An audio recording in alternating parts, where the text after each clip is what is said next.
સુરત જિલ્લામાંથી પસાર થતા વાપી શામળાજી હાઈવે પ્રોજેક્ટને લઈને ભારે રોષ ફાટી નીકળ્યો છે। નેશનલ હાઈવે 56 ની બાયપાસ કામગીરી માટે થનારા જમીન સંપાદન સામે આજે માંડવી તાલુકાના સથવાવ ગામે ઉગ્ર વિરોધ પ્રદર્શન જોવા મળ્યું।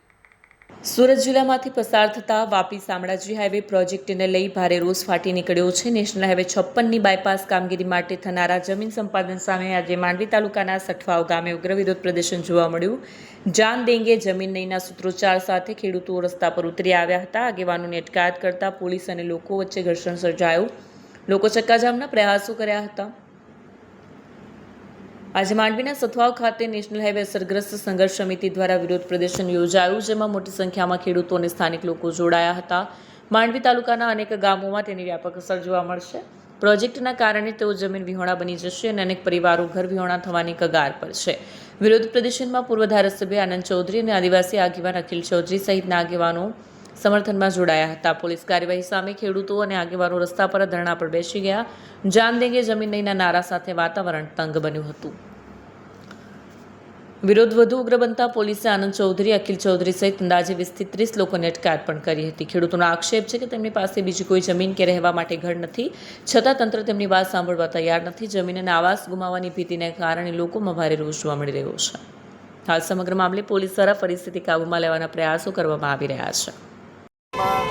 4 જેટલા જે ગામો છે એ ગામોમાં બંધારણની આર્ટિકલ 244(1) ઉલ્લંઘન કરીને આ વિસ્તારમાંથી ગેરકાયદેસર રીતે રોડ કાઢવામાં આવી રહ્યો છે।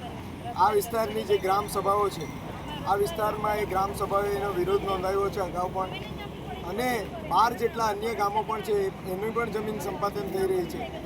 આ ખેડૂતોની માત્ર એક જ માંગ છે કે આ વિસ્તારમાં જે હાઈવે આવેલો છે એ જ હાઈવેને રીડેવલપ કરવામાં આવે અને આ જે ખેડૂતોની વધારાની જમીન સંપાદન થાય છે એને રદ કરવામાં આવે। કારણ કે આ વિસ્તારમાં જે જમીન છે ખેડૂતોની માત્ર થોડી જમીનો ખેડૂતો પર છે અને એમાં જ એમનો જીવન નિર્વાહ ચાલે છે।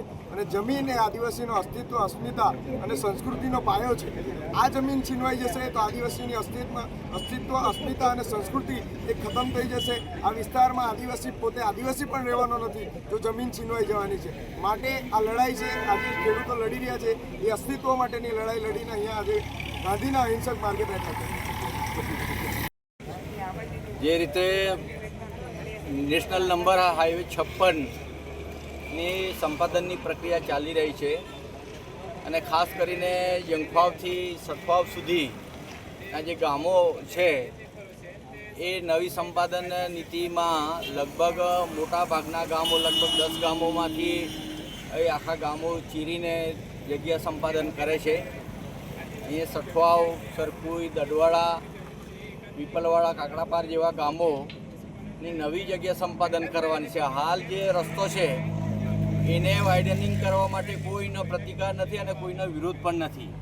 જે જગ્યા જોઈએ એ લઈ લો, પરંતુ નવી જે જગ્યા છે એ સંપાદન નહીં કરવાની લોકોની માંગણી છે। અને એના લીધે જે સરકારના પ્રતિનિધિ છે, કેન્દ્ર સરકારના પ્રતિનિધિ માનનીય સાંસદ શ્રી પ્રભુભાઈ વસાવા, એમને વિનંતી કરવા માટે મળવા માટે જવાના છે કે અમારી જે જગ્યા છે એ તમે બચાવો અને જે હાઈવે છે એને જેટલો વાઇડનિંગ કરવો એ કરે, એમાં અમને કોઈ વાંધો નથી। રસ્તાના વિરોધી નથી અને વિકાસના પણ વિરોધી નથી, પણ આદિવાસીઓને જડમૂળથી કાઢી નાખવા માટે જે સરકારના પ્રયત્ન છે અને જે નીતિ છે એનાથી અમને સખત વિરોધ છે।